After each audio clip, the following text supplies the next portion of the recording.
Bienvenidas, bienvenidos, bienvenides.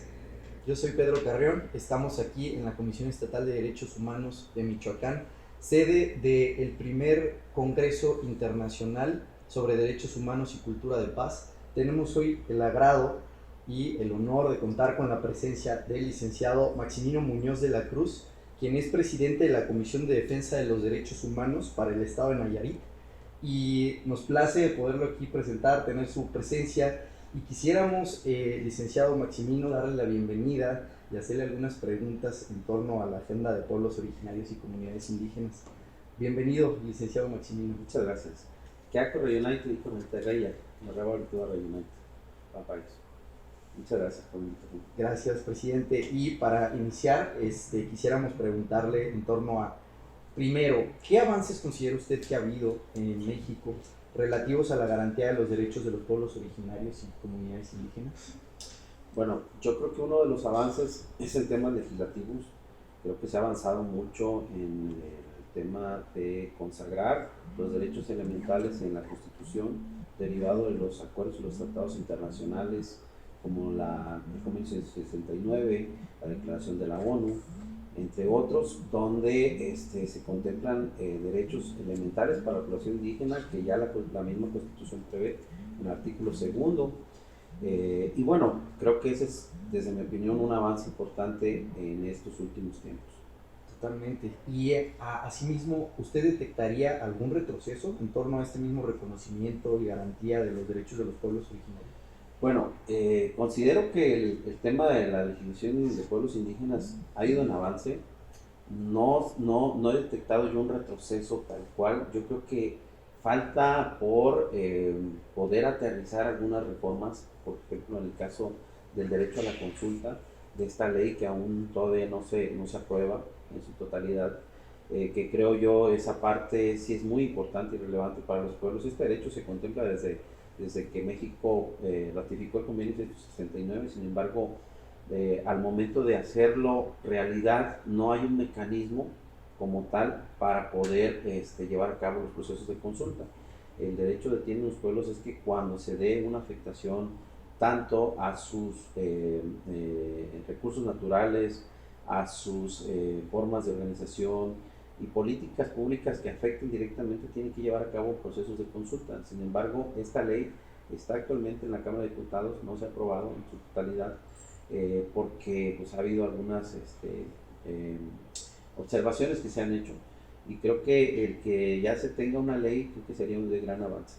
Muy bien, presidente. Y en vista de que sabemos que el camino es complejo, es sinuoso para poder lograr la efectiva garantía de los derechos de los pueblos de los pueblos indígenas, comunidades indígenas, pueblos originarios, asimismo, ¿usted considera que existen resistencias por parte del Estado en torno al reconocimiento de sus derechos?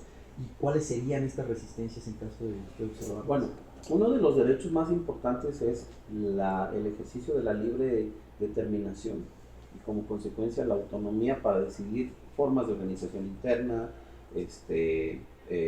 formas incluso de procurarse la justicia, de elegir a sus autoridades, de poder aprovechar sus recursos naturales, la protección a los lugares sagrados, el uso de la lengua, entre otros.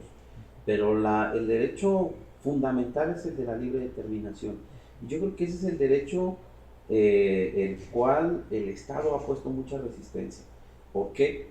Porque el darles la libertad, lo puedo decir así, a los pueblos para que decidan, pues pudiera escapar dentro de este control que tiene el Estado sobre el ejercicio directo, ya sea en recursos, ya sea en control político hacia las comunidades. Entonces, es un derecho que se ha reclamado, que está en la Constitución, pero que al momento de hacerlo efectivo, ahí está la situación, o ahí está la problemática. No hay un mecanismo para poder decir que una comunidad pueda hacer uso efectivo de, por ejemplo, los recursos naturales, ¿no? Porque están una serie de trabas para poder explotar cualquier recurso que tengan ellos dentro de su propio territorio.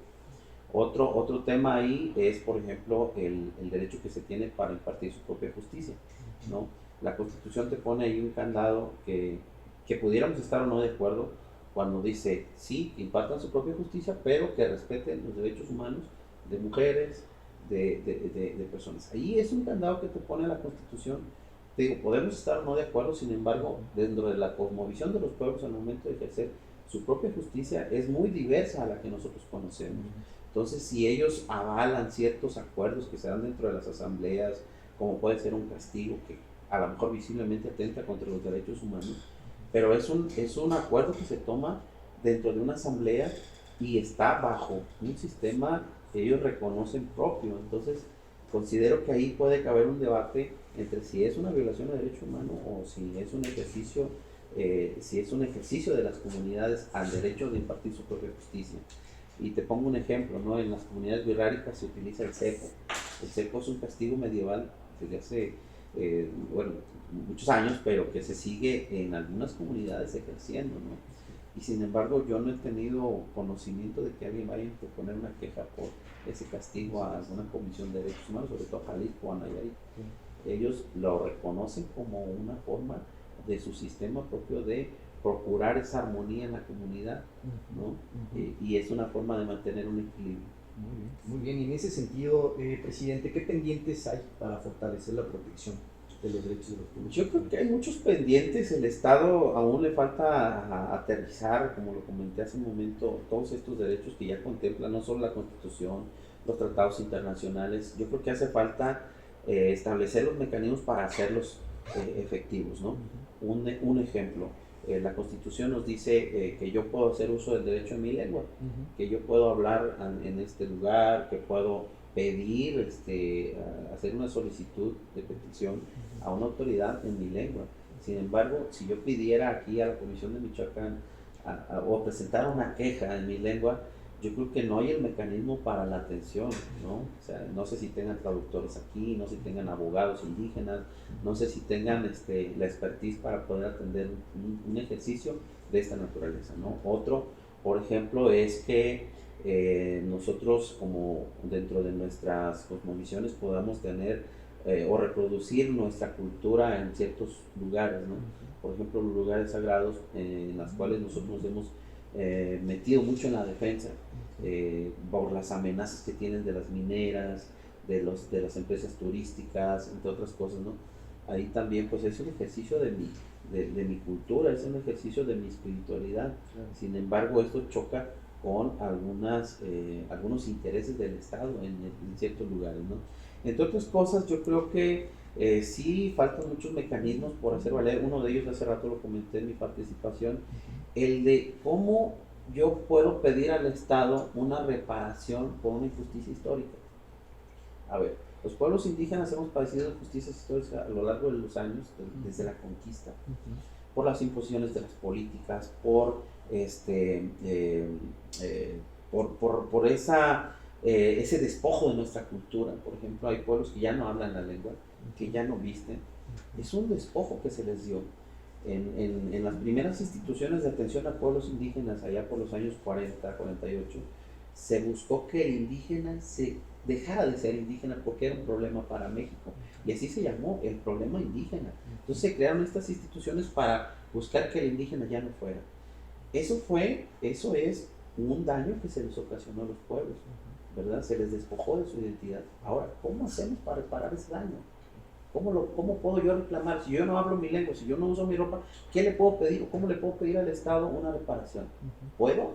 Para empezar. ¿Y cómo sería? ¿No? Entonces, hay muchas cosas que yo creo que están pendientes y yo creo que se tiene que avanzar para ello. Muy bien, presidente. Y finalmente, sobre todo con este tema que llega a ser la colisión entre derechos, por tratar de garantizar el derecho de todas las personas, obviamente hay muchas colisiones, y quisiera que nos diera su opinión en torno a los conflictos que surgen entre los ayuntamientos y las comunidades indígenas sobre el ejercicio directo de la parte proporcional del presupuesto público. Es un derecho que tienen los pueblos, precisamente derivado de la libre determinación y de la autonomía. La libre determinación nos dice, los pueblos indígenas tienen el derecho al uso de sus recursos naturales, recursos financieros, y ese derecho, el problema es que ese derecho no está debidamente normado, regularizado. Ese es el problema, ¿no? Yo creo que aquí hace falta un diálogo entre Estado y pueblos para buscar los mecanismos para que ese ejercicio de la administración de los propios recursos sea claro, transparente, con apego a la normatividad, por supuesto, pero con la consulta de los pueblos. Yo creo que eso es importantísimo. Por eso precisamente el que exista la legislación de la consulta es prioritario para todos los temas. Tú no puedes llegar a un municipio a imponer, no puedes llegar a decidir por ellos. Tienen que ser los pueblos que decidan por sí mismos, y a través de estos mecanismos de participación, como es la consulta directa, libre, previa, informada, culturalmente adecuada, es como se tiene que llegar a los acuerdos para que puedan aterrizar todos estos derechos y todos estos planteamientos que tienen de los pueblos hacia el Estado. Hay otro mecanismo muy interesante, que es el diálogo de saberes. El diálogo de saberes es aquella dinámica de comunicación, de intercambio, de lo que podemos decir es bueno y nos aporta de los pueblos, y lo que es bueno y nos aporta del Estado, ¿no? Es esta comunicación, es este intercambio para poder sacar los acuerdos que nos beneficien a todos. Excelente, muy interesantes reflexiones, licenciado Maximino Muñoz de la Cruz, presidente de la Comisión de Defensa de los Derechos Humanos para el Estado de Nayarit. Le agradecemos muchísimo su tiempo, su atención y sus grandes reflexiones. Al contrario, Muchas gracias. Muchas gracias.